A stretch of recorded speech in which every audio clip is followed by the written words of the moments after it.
There are moments in history that medicine recorded, set aside, and never fully resolved. Not because the physicians lacked intelligence, many of them were among the finest minds of their generation, not because the evidence was lost or corrupted, but because the evidence pointed somewhere that no rational man of the 19th century was willing to follow. This is one of those moments. What happened in Harlow County, Georgia, in the late summer and early autumn of 1864 was documented. It was witnessed. It was argued over in letters between doctors that still exist in private collections and state archives. And yet, more than a century and a half later, no one has produced a satisfying explanation for how a 7-year-old boy named Elias spent 31 days sealed inside a room with no food, no running water, and no means of conventional survival, and walked out of it breathing, not stumbling, not delirious, breathing. This is his story. And before it ends, I want you to ask yourself one question. Is the most frightening thing in this account the boy who lived, or is it everything else that surrounded him? Stay with me. Georgia in the late summer of 1864 was not a place that held itself together easily. The war had taken most of its able-bodied men. It had taken grain from the fields, horses from the barns, and a particular quality of certainty from the air, that quiet belief, common to all settled places, that tomorrow would resemble today. In Harlow County, which sat in the middle of the state like a forgotten patch of earth that even armies found uninteresting, the war was more of a presence than an event. It rumbled distantly. It sent letters that arrived weeks late, informing families of deaths that had already been mourned in dreams. It sent men home early, broken in ways that could not be named at the dinner table. But Harlow County continued. It had a general store run by a man named Prosper Lane, who kept prices reasonable and his opinions to himself. It had a Baptist church where Reverend Harold Cates delivered sermons of admirable brevity on Sundays and occasionally on Tuesday evenings when the mood struck him. It had a mill, a smithy, a school that operated 6 months out of 12, and perhaps 420 souls distributed across farms, clearings, and the town's single main road, which was called, with the blunt practicality characteristic of the region, Mill Street. It also had the Voss farm.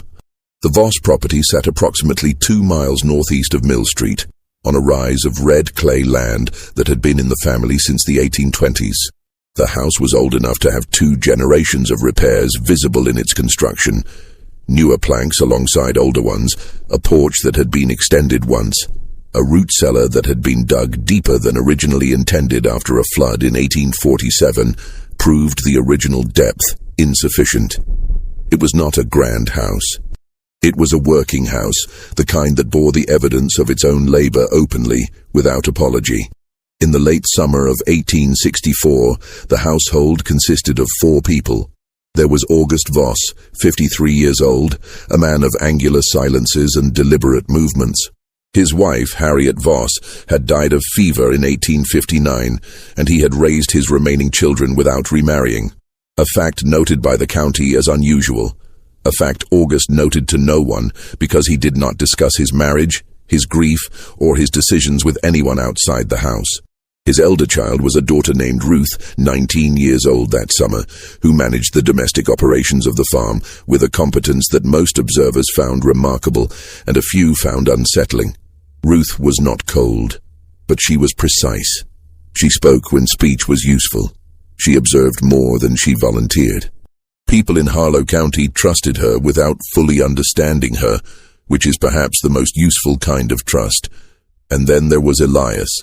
Elias Voss, 7 years old as of that April, was the kind of child who is difficult to describe without immediately resorting to the word strange, a word that, in retrospect, carries more weight than it seemed to at the time. He was small for his age, fine-boned in the way that sometimes indicates fragility and sometimes indicates something else entirely. He had his mother's coloring, pale, with hair so dark it looked almost blue in certain light. His eyes were grey, which in the county was considered either beautiful or unlucky depending on whom you asked and what mood they were in. Elias did not speak much. This was noted by his schoolteacher, a woman named Agnes Pruitt, in a letter she wrote to the county school board in the spring of 1863. requesting guidance on a pupil who attends and observes but participates only reluctantly, and when he does speak says things that suggest he has been listening very carefully to conversations he was not intended to hear. That letter received no reply. The school board had other concerns. What Agnes Pruitt did not record in her official correspondence, but did describe years later in a personal diary that was donated to the Georgia Historical Society by her granddaughter in 1934, was that Elias Voss had a habit of sitting very still in the corner of the classroom during the noon recess hour, while other children played outside and staring at the wall, not vacantly, not with the blankness of a distracted child, with what she described, somewhat uncomfortably, as focused attention, as if he were reading something she could not see. She mentioned this to August Voss once, during a Parents' Day in the fall of 1862.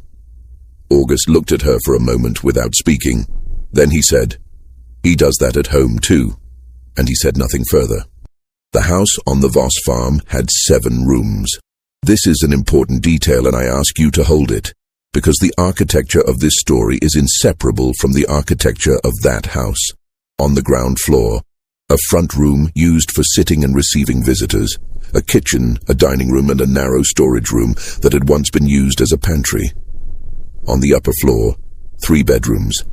August's room faced east, Ruth's room faced north, Elias's room faced west, toward a stand of pine trees that blocked the afternoon sun and kept the room unusually dark, even in the height of summer.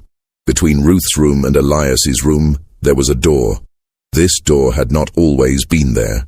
According to the county deed records which survive, the upper floor of the house was modified sometime around 1851 or 1852, when the original 2-bedroom configuration was altered to create a 3rd bedroom. The wall between the existing north room and the west storage area was partially opened, a door was framed and hung, and the storage space was converted into a sleeping room.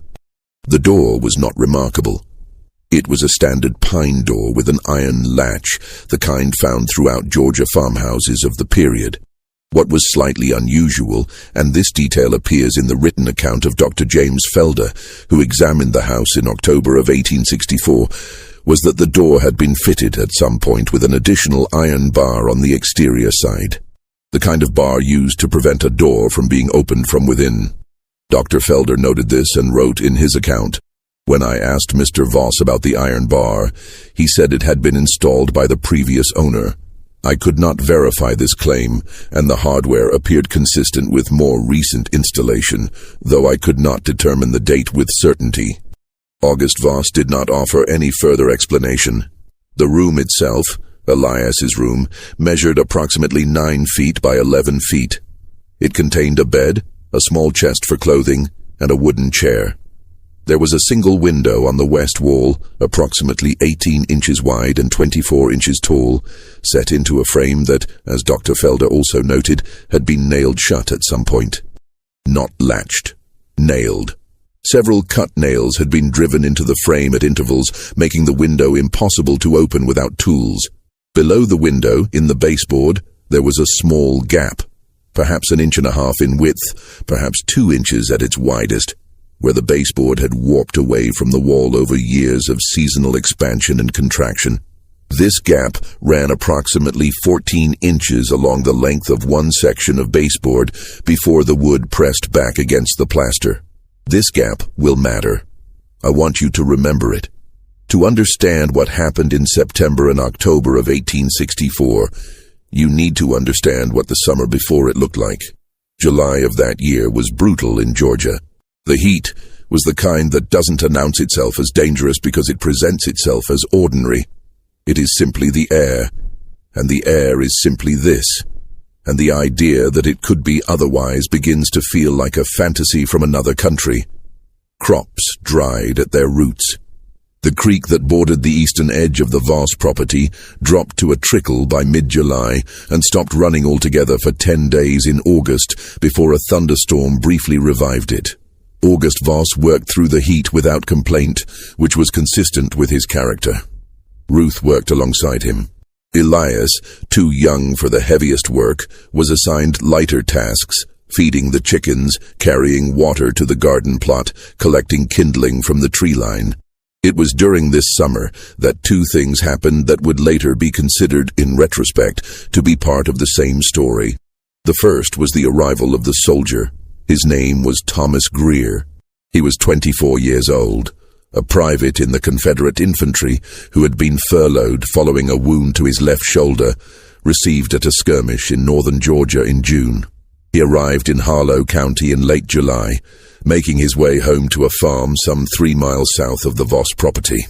He passed through the Voss land on his way, stopped to ask for water, and was invited to stay for supper by August, an act of hospitality that was standard in the county and that neither August nor Ruth would later describe as anything beyond ordinary. During supper, Thomas Greer talked about the war. This too was ordinary. Every man who came back talked about the war, if only because those who hadn't gone were hungry for information, and those who had were hungry to put what they'd seen into words that would allow them to sleep.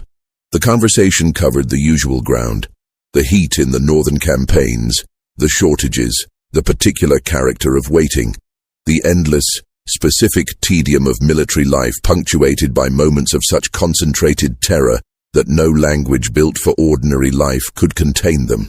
Elias sat at the far end of the table and listened to all of it. At one point, Thomas Greer noticed the boy staring at him and said, with the easy manner of a young man accustomed to children, "What's got you so interested, son?" Elias said, "You have something on your shoulder that isn't the wound." Thomas Greer went very still. August Voss set down his fork.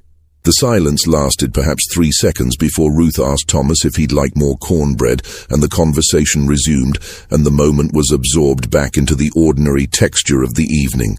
Thomas Greer left after supper, thanked August for his hospitality, and made his way south without looking back.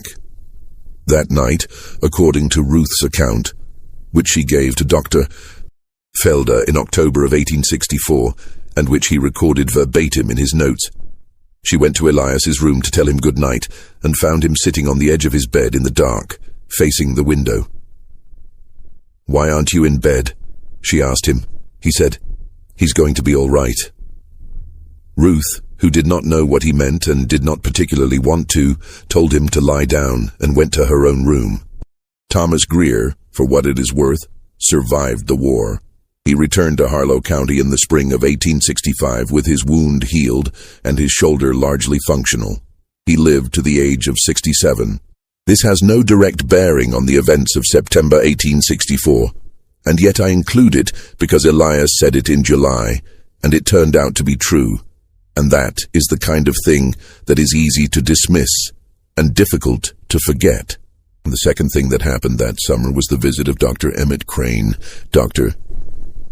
Crane was the county physician, based in the town proper, who made regular rounds to the farms when his services were requested.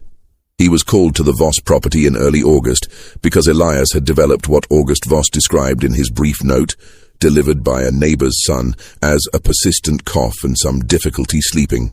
Dr.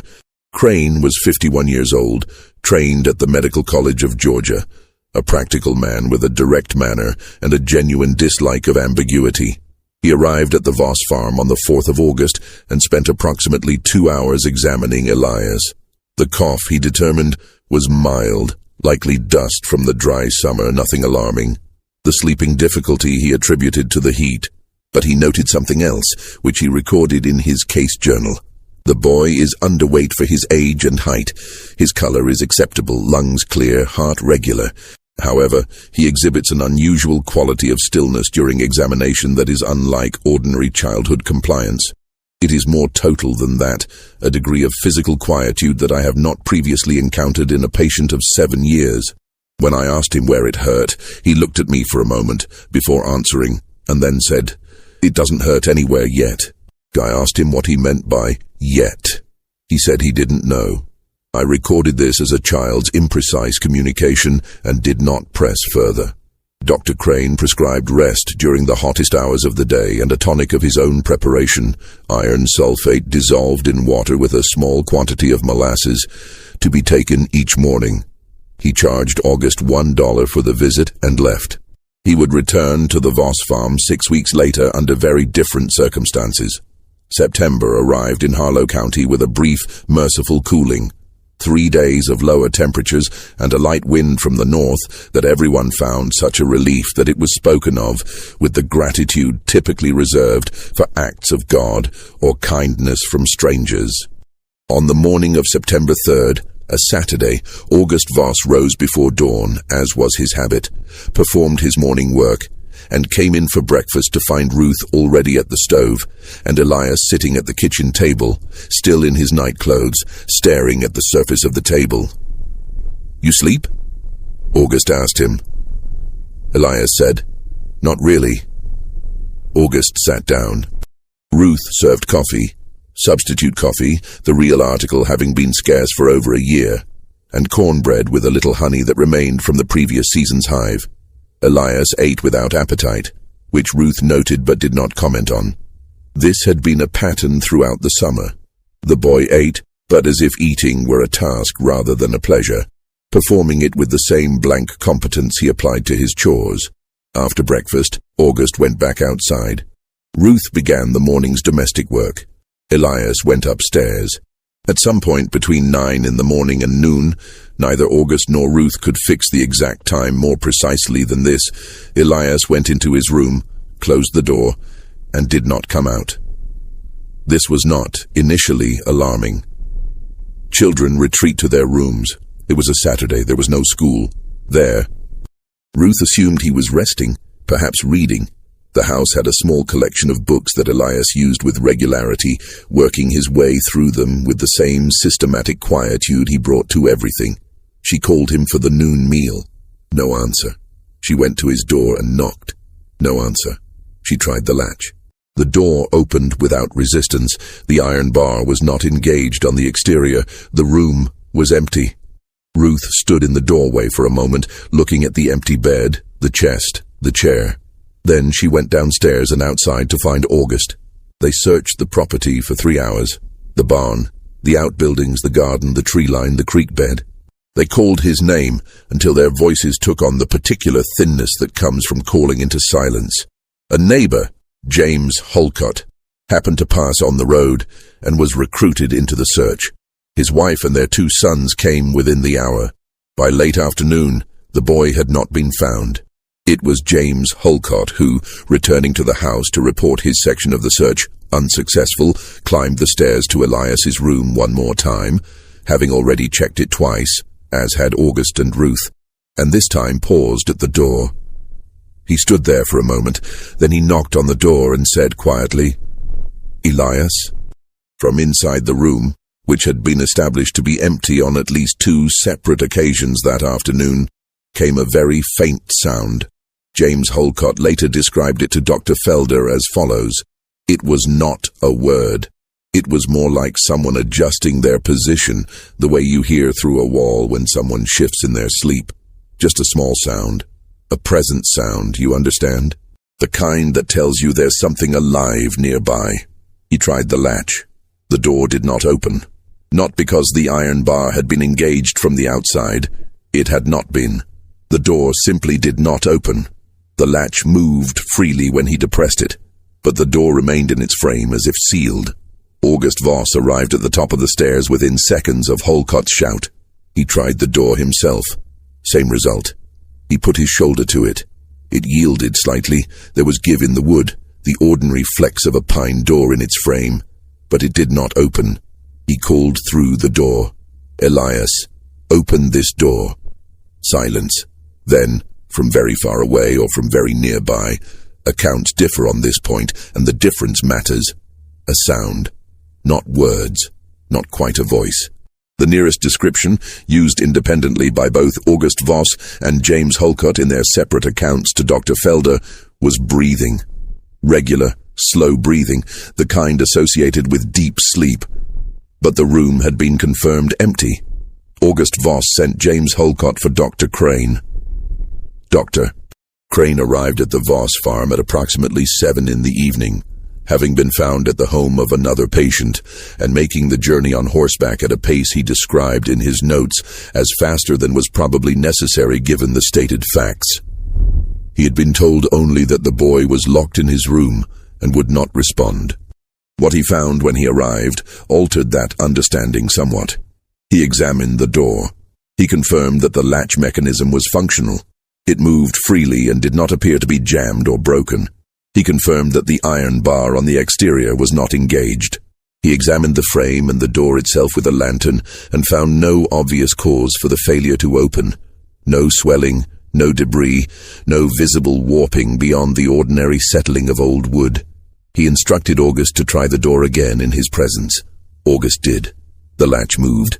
The door held. Dr. Crane tried it himself. Same result. He then called through the door clearly and firmly. "Elias Voss, this is Dr. Crane. I need you to open this door or step away from it so I can check on you." From inside, that same sound. That slow, steady breathing. Dr. Crane pressed his ear to the door. He stood there for what witnesses described as a full minute, listening. When he straightened up, his expression was one that Ruth Voss would describe, years later, as the face of a man who has encountered a problem that his training did not prepare him for. He told August to get a pry bar. It took August and James Holcott together approximately 15 minutes to work the door open, using 2 pry bars applied to the top and bottom of the frame alternately.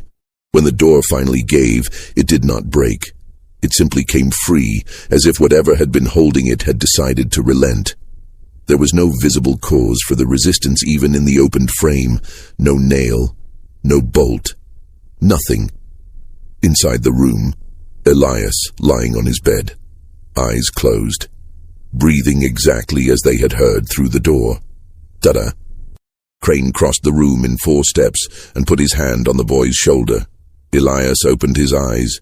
He looked at Dr. Crane without surprise, without distress, with the same quality of focused calm that the doctor had noted in his August examination. "Are you in pain?" Dr. Crane asked. "No," Elias said. "Can you get up?" Elias sat up, swung his legs over the edge of the bed and stood. His color was normal. His eyes were clear. He showed no disorientation, no sign of prolonged sleep, no stumbling. Dr. Crane examined him then and there. Pulse, eyes, tongue, temperature, all within normal range. "Why didn't you open the door?" Dr. Crane asked him. Elias looked at the door for a moment. "It wasn't time yet," he said. Dr. Crane wrote this exchange in his notes verbatim and added, "I cannot account for the boy's statement. I cannot account for the resistance of the door. I can only document that at the time of my examination, he was in sound health and exhibited no signs of illness or distress. I recommended that his father keep a closer watch on him and told August Voss that the door mechanism should be examined and repaired." He rode home. He would be back. He just didn't know it yet. In the 2 weeks that followed the first incident, life on the Voss farm returned to something approaching its previous character. The door to Elias's room was examined by a carpenter from town, a man named Uriah Tate, who spent 40 minutes on it and found nothing wrong with it mechanically.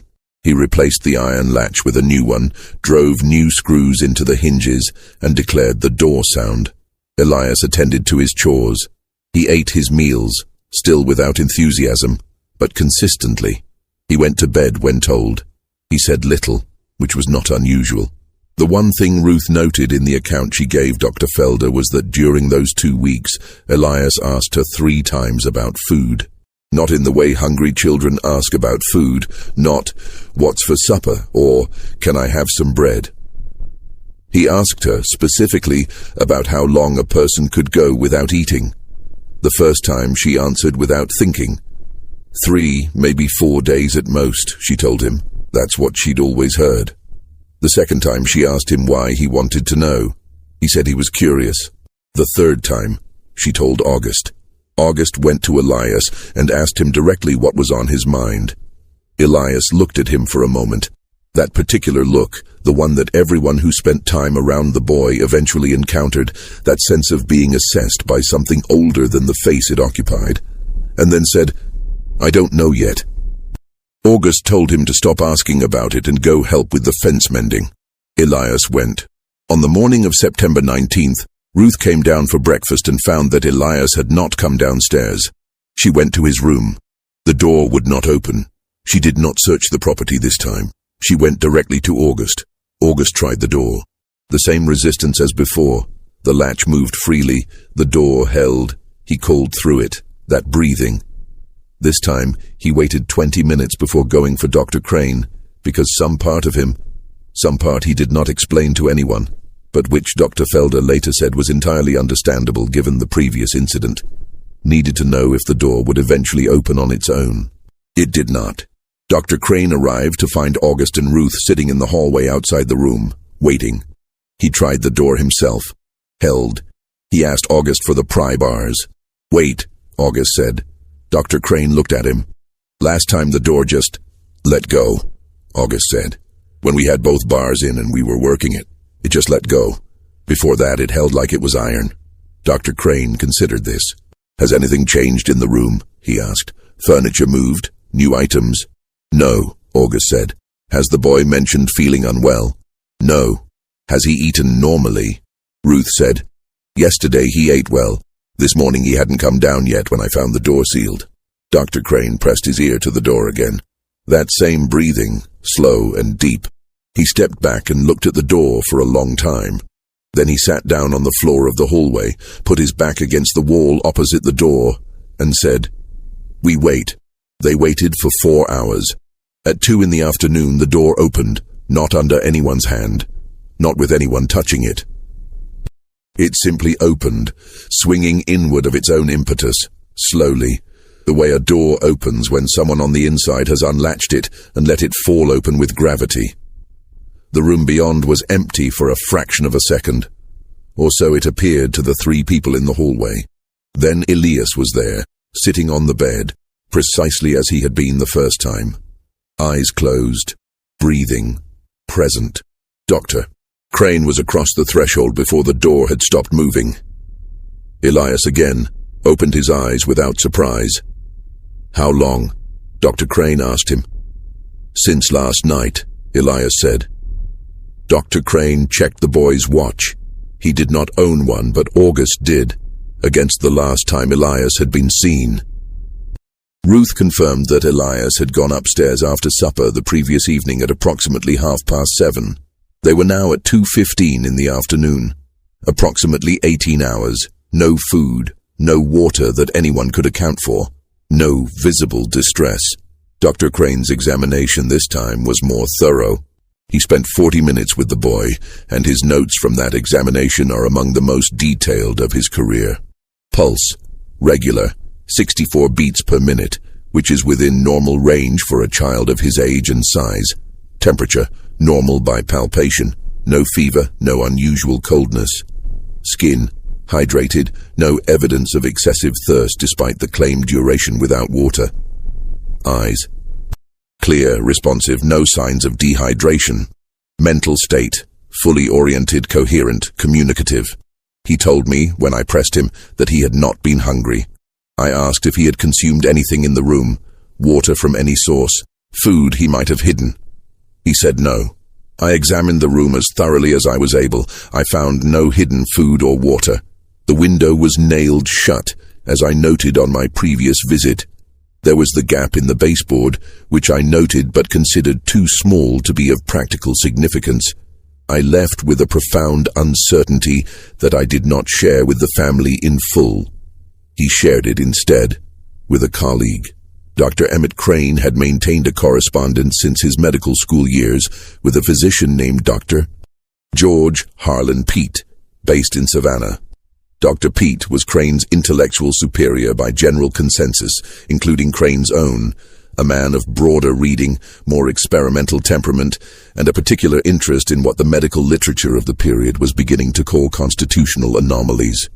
Individual physiological variations that could not be explained by current understanding, but that were demonstrably present in certain patients.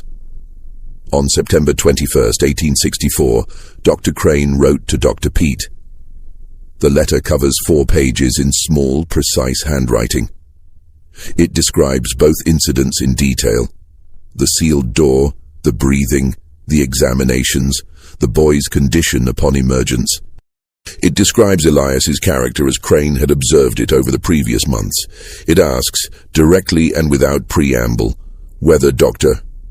Pete had encountered anything in the literature that might account for a child who seals himself in a room, cannot be reached by conventional means during the sealed period, and yet emerges in sound health following durations without food or water that should, by conventional medical understanding, produce at least the symptoms of acute deprivation, if not its more severe consequences. Dr. Pete's reply arrived on October 3rd, 11 days later. It is a remarkable document. Not because it explains anything, but because Dr. Pete, who was by all accounts a man of rigorous empiricism, opens it with a paragraph that Dr. Crane later described, in a letter to a third colleague, as the most disturbing thing a rational man ever wrote to me. Dr. Pete wrote, "I have seen one case in 26 years of practice that I have never been able to account for satisfactorily. I did not publish it because I could not present it without the appearance of having lost my scientific sense.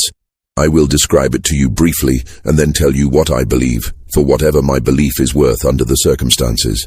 In 1851, I was called to examine a woman in her middle 30s who had been found locked in a cellar room of her home for what her family estimated was 12 days. She was alive. She was not, by any clinical standard I could apply, in a condition consistent with 12 days of complete deprivation. She was weak, certainly. She was underweight. But she was not in the condition of dying. She was, instead, in the condition of someone who has been asleep for a very long time.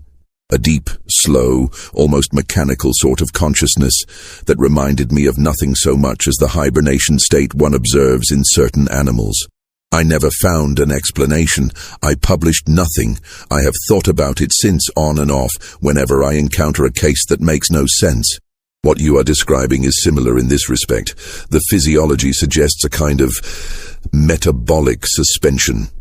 A profound slowing of all biological processes, not to the point of death, but to the point where ordinary requirements for sustenance are dramatically reduced. I do not know what causes this.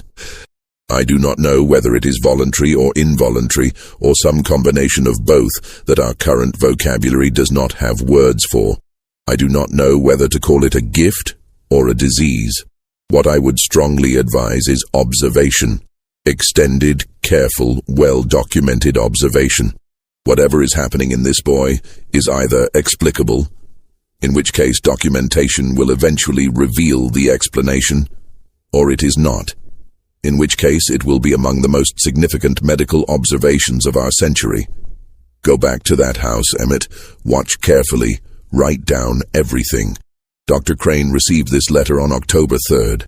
The next incident had already begun on October 1st. Prosper Lane at the general store on Mill Street was among the last people in Harlow County to speak to August Voss before the third and longest incident began. He saw August on the afternoon of October 1st, purchasing a small quantity of flour and a box of cut nails. August was, Lane later told Dr. Felder, his usual self. Not much to say, paid what he owed, asked about nothing. Lane asked August how the boy was doing. August paused in the act of collecting his package. "About the same," he said after a moment. He walked back to his farm. That evening, according to Ruth's account, the family ate supper together. Elias ate, more than usual actually. Ruth noted this specifically. He had second helpings of the bean soup, which was unlike him. He drank 2 full cups of water. He seemed, if anything, more present than usual, more willing to look directly at people, more responsive when spoken to. After supper, August told him to go to bed early, that he looked tired. Elias stood up from the table and looked at his father for a moment. Then he said, "I'll be in my room for a while." Ruth later said that she remembered this moment with particular sharpness because of the way he said it. Not, "I'm going to my room." Not, "I'm going to bed." "I'll be in my room for a while," as if he were informing them of a schedule they should be aware of. August said, "Get some sleep." Elias went upstairs. Ruth followed approximately 20 minutes later to say good night. The door would not open. She stood at the door for a long moment. Then she went back downstairs and told August. August sat at the kitchen table for a long time without speaking. Then he said, "We'll check in the morning." Ruth did not sleep well that night. She described lying awake, listening to the sounds of the house, the settling of old timber, the distant creak, a wind that came up around midnight and moved through the pine trees on the west side with a sound she had always found comforting, but that night found merely loud. In the morning, the door held.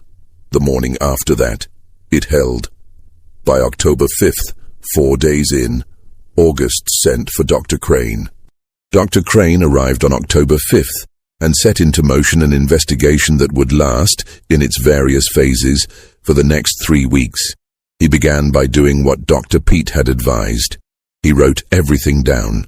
His October 1864 notes run to approximately 60 pages of manuscript, portions of which were later copied and sent to Dr. Pete, portions of which were deposited with the county recorder's office as part of a formal physician's report, and portions of which, the most personal and speculative portions, remained in his private papers until his death in 1891. What follows is drawn from all 3 sources. Day 1 of the examination. Dr. Crane arrived and performed the now familiar sequence. The door, the latch, the attempt to enter, the failure. He pressed his ear to the door and listened. The breathing was there, slower than it had been in the previous 2 incidents, almost imperceptible, but present. He asked Ruth to describe Elias's behavior in the weeks leading up to this episode. She described the increased food consumption at supper, the apparent alertness. Dr. Crane noted this carefully. He then did something he had not done in the previous 2 incidents. He asked Ruth to show him every room in the house that was adjacent to Elias's room, or below it, or connected to it in any way. Ruth's room shared a wall with Elias's room, the wall through which the internal door had been cut in 1851 or 1852. That door was now sealed from within, but the wall itself was ordinary plaster on wood lath, 18 inches thick by Dr. Crane's estimate. Below Elias's room, on the ground floor, was the pantry-turned-storage room. Dr. Crane examined this carefully. He looked at the ceiling, which was the underside of Elias's floor, for any gaps or openings. He found none of significance. He then asked about the baseboard gap he had noted in the room itself. Ruth said she didn't know what he was referring to. Dr. Crane explained where it was. Ruth said she thought it had always been there. Dr. Crane asked her, what was on the other side of that baseboard, in the wall, below the floor? Ruth said she thought there was just the wall structure. Dr. Crane knocked on the baseboard section in question. The sound was different from the sections on either side, not dramatically, but perceptibly, less solid. He noted this and moved on. He checked the window of Elias's room from the outside, using a ladder borrowed from the barn. The nails were in place. No sign of recent disturbance. He checked the roofline above the room. Nothing. He came back inside and sat in the hallway outside the sealed door for a total of 9 hours on October 5th, leaving only briefly for meals, and once to examine a patient in town who could not be put off. He heard the breathing throughout. Day 5, October 9th. The door held. Dr. Crane had been making daily visits, spending between 2 and 8 hours at the house. He had begun what he described as systematic sensory analysis, listening at different points on the wall and floor with a glass pressed against the surface, a technique he had read about in a medical text from Edinburgh and found, in practice, more effective than direct listening. From this analysis, he determined that the breathing sound was consistently strongest at the baseboard on the west wall of the hallway, the exterior of the room, and weakest at the door itself. This was anatomically peculiar if the boy was lying in the room's only bed, which was against the east wall, furthest from the baseboard. He noted this. Day 9, October 13th, a Saturday. Crane arrived at the farm at 7 in the morning to find Ruth in the kitchen and August outside. He went directly upstairs and spent the first hour at the door and wall as usual. Then he did something he had been deliberating about for several days. He asked Ruth to bring him a piece of bread. She brought it. He broke it into several small pieces. He slid the pieces under the door. The gap at the bottom of the door was perhaps 3/4 of an inch, enough for small objects to pass through. He watched. For approximately 10 minutes, nothing happened. Then the pieces of bread were moved. Not taken, moved. Shifted slightly on the floor beyond the door, as if a hand had touched them without picking them up. Dr. Crane sat back. He went downstairs and wrote in his notes for 45 minutes without stopping. Day 13, October 17th. Dr. Crane arrived and knocked as usual. The door opened, not in the way it had opened previously, in that slow, gravity-assisted swing. This time there was resistance, then a gradual yielding, as if something on the other side was moving away from it. Dr. Crane pushed and the door opened. Elias was sitting on the bed, eyes open this time, looking directly at the door as it opened. "Hello," Dr. Crane said. "Hello," said Elias. He had been sealed in the room for 16 days. Dr. Crane's examination that day was the most thorough of all. He brought with him a scale borrowed from Prosper Lane's store, a measuring rod, and a set of examination instruments he used in hospital work when such work was available to him. Elias's weight, 41 pounds. His weight on the August examination, 42.5, a loss of 1.5 pounds over 16 days. Dr. Crane read that figure 3 times before writing it down. In his notes he wrote, "By every established medical principle I possess, a child of this age and weight, without food or water for 16 days, should be dead. At minimum, the evidence of severe dehydration and acute malnutrition should be unmistakable. I observe instead a child who has lost less than 4% of his body weight and who presents, in every clinical indicator I can measure, as adequately nourished and hydrated. I cannot explain this. I will not pretend that I can." He asked Elias what he had eaten in the room. Elias said, "Nothing." "Did you drink anything? Water from any source?" "No." "Were you hungry?" A pause. "Not really." "Were you thirsty?" Another pause. "A little. At the beginning, less after." Dr. Crane pressed. "What happened after the first day or two? How did you feel?" Elias thought about this with the characteristic seriousness he brought to all questions. "Slower," he said finally, like everything got slower, like a clock running down. Dr. Crane wrote this down. He then asked the question he had been building toward for 2 weeks. "Elias, do you know why you go into your room like this?" The boy looked at him. It was the look Ruth had described, the look Agnes Pruitt had noted in the schoolroom. The look that everyone who spent significant time with Elias eventually encountered and was unable to fully articulate. Something in it that was more than attentiveness. Something in it that suggested the boy was weighing not just his answer, but the questioner's capacity to receive it. "Something tells me to," he said. "Something inside you? A feeling?" "Yes." "When does it tell you?" "A little before it needs to happen." Dr. Crane's pen was very still on the page as he wrote this. "And when it needs to happen," he said, keeping his voice level and professional. "What is it that needs to happen? What is the room for?" Elias looked at the window. The nailed window, the west wall, the gap in the baseboard. "I don't know exactly," he said. "It's like when you know a storm is coming. You don't know the storm, but you know to come in." He did not tell August or Ruth what he was planning. He returned the next morning, October 18th, with a small chisel and a mallet, and he told the family he needed to examine the baseboard section he had noted on his first extended visit. He told them it was a routine investigation of the room's ventilation. He was lying, and he suspected they knew it, but no one said so. The baseboard section, the one below the nailed window, the one that ran 14 inches along the west wall before pressing back against the plaster, came away from the wall with minimal effort.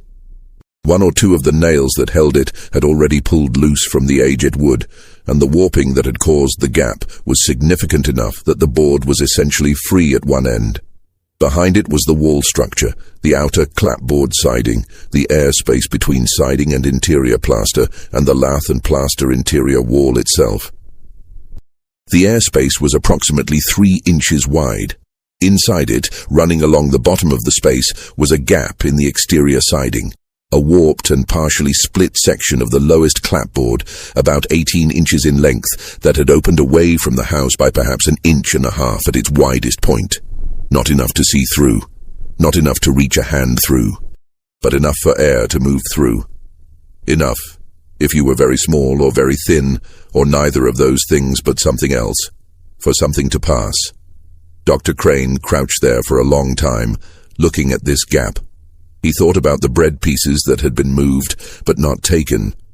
He thought about 1.5 pounds of weight lost in 16 days.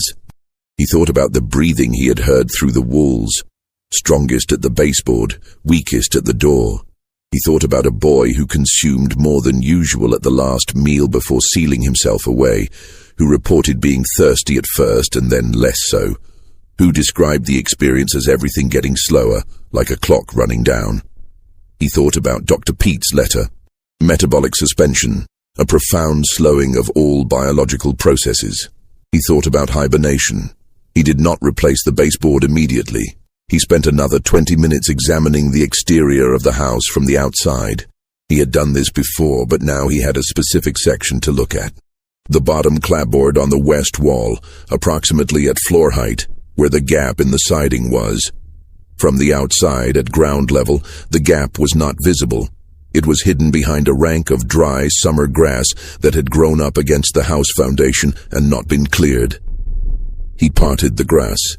The gap was there.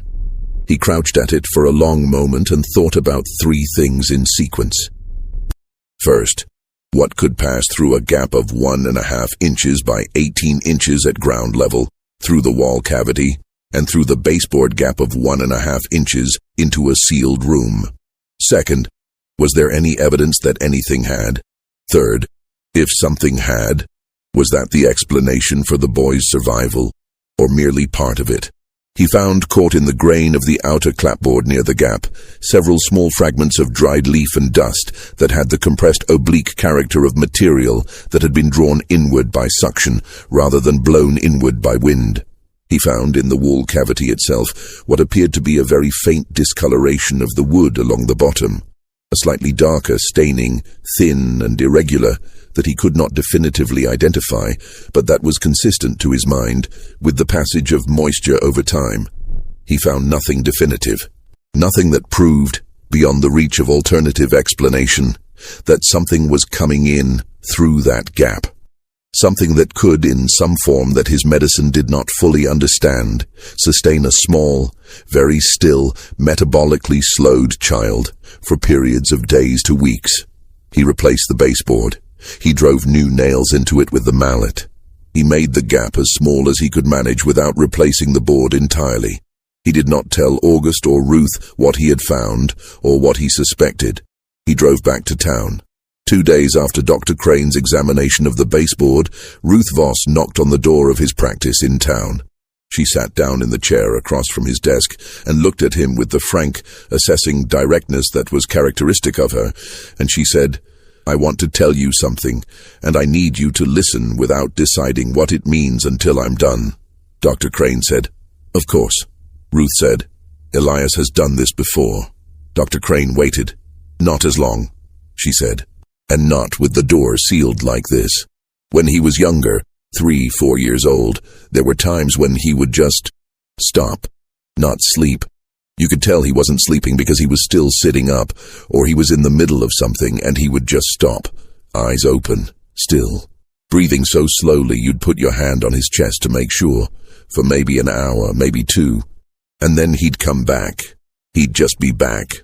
No distress, no memory of it, or if he had a memory, he wouldn't talk about it." Dr. Crane said, "Did your father notice this?" "My father noticed everything about Elias," Ruth said quietly. "He just didn't talk about most of it." She told Dr. Crane that their mother, Harriet Voss, who died in 1859, had been the first to recognize it. Harriet had called it going away, as in, "Elias went away for a while this afternoon, he's back now, everything's fine." As if it were a voluntary excursion to a place the rest of them could not access, but that Elias could navigate safely. Ruth said that Harriet had not been frightened by it, which Ruth had found both reassuring and confusing in the years since, because Ruth herself found it frightening, and she did not understand how her mother had been so calm. She said she'd read about it, Ruth told Dr. Crane, or heard about it, I don't know where. She said there were people, not many, just some, Who could do this? Who could slow down inside when the outside got to be too much? She said, like a turtle pulling into its shell. Dr. Crane was very still. She called it going away, he said. Yes, and she wasn't frightened. She said it was a gift.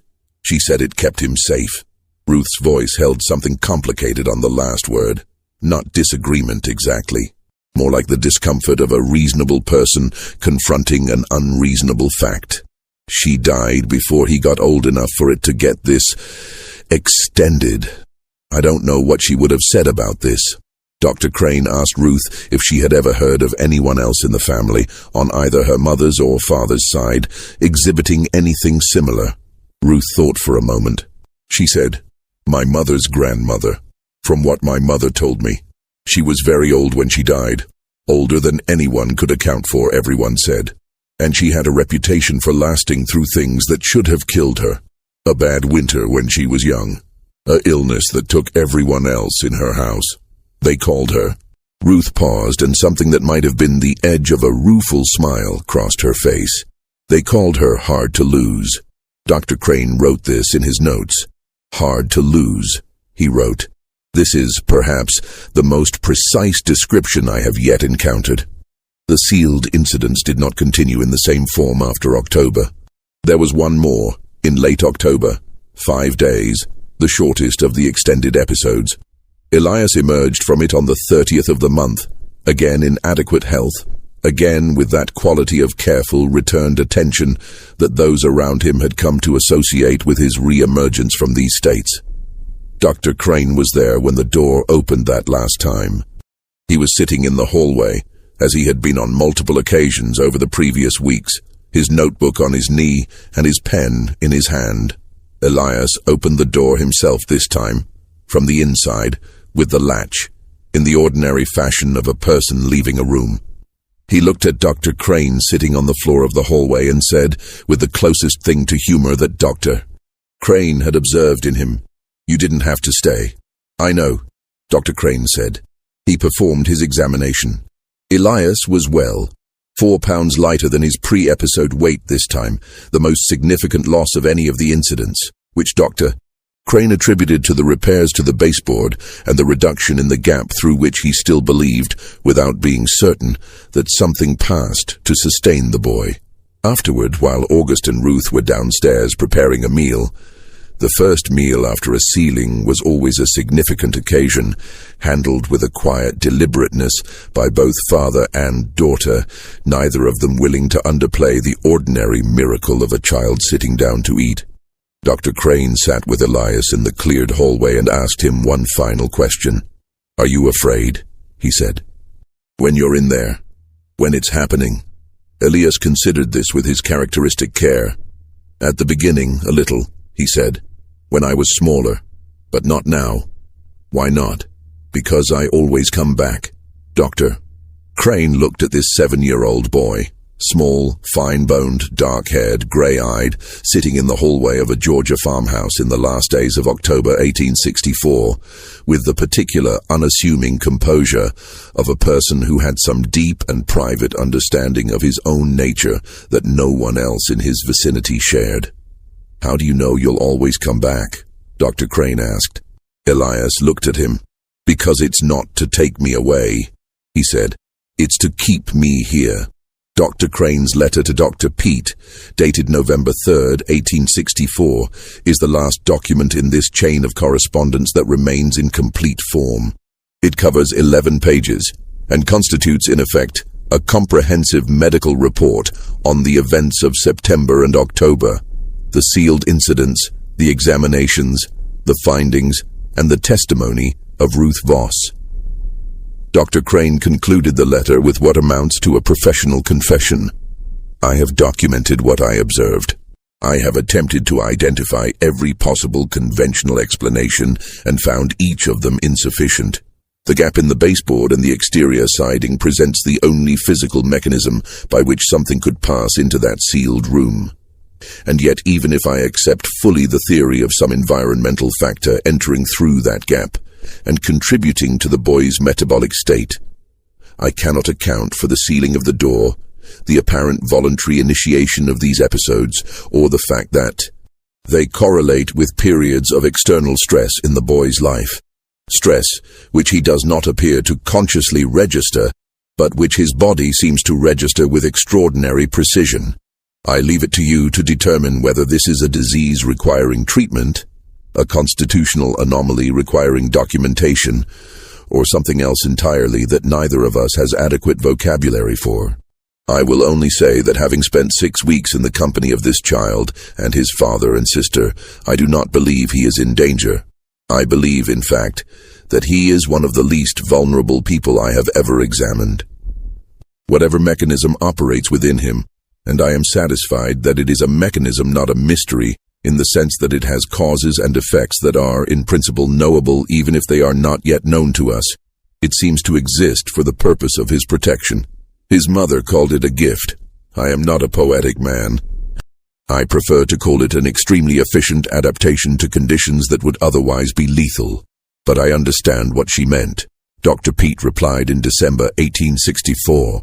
His letter, which survives in the Pete family papers held by the Georgia Historical Society, is largely taken up with a summary of the German and French medical literature on states of reduced metabolic activity, a field that was in its earliest stages in that period and would not produce serious systematic research for another 3 decades. He found nothing that satisfactorily explained Elias's case. He said so clearly without apology. In the letter's final paragraph, Dr. Pete wrote, "I have been a physician for 29 years. In that time I have seen the body do things that have made me reconsider, on multiple occasions, the limits of what I thought I understood about it. I have never, however, encountered a case that unsettled those limits as thoroughly as the one you have described. Not because it suggests the impossible. I do not believe anything in your account is strictly impossible, but because it suggests that there are people among us who have retained by some accident of heredity or circumstance a capacity that the rest of us have lost. A capacity to be, in some fundamental biological sense, more resilient than we have any right to expect. I find that disturbing in the way that all genuinely important things are disturbing, because it changes the shape of what I thought I knew. I would very much like to meet this boy. He never did. Dr. Pete died in February 1865, a victim of the same fever epidemic that took several other Savannah residents that winter. He was 53 years old. The sealed incidents, as they were referred to in Dr. Crane's notes, did not stop entirely after October 1864, but they changed in character. Over the following years, as documented in sporadic notes from Dr. Crane's practice and in the personal diary of Agnes Pruitt, Elias continued to exhibit the same quality of periodic withdrawal. But it became, as he grew older, less dramatic, less total. The door sealing did not recur after the last October episode. Instead, the withdrawals became internal. Those episodes of deep stillness that his schoolteacher had observed in the classroom, that his mother had called going away, that seemed to come over him in moments of stress or overstimulation and retreat equally quietly when the need had passed. He finished his schooling. He worked the farm. He was, by all accounts of the period, a quiet, competent, peculiar young man who made people slightly uneasy in a way they couldn't articulate, and who, in exchange, seemed to regard the world around him with a patient, tolerant amusement that those who knew him well found oddly comforting. In 1872, he left Harlow County.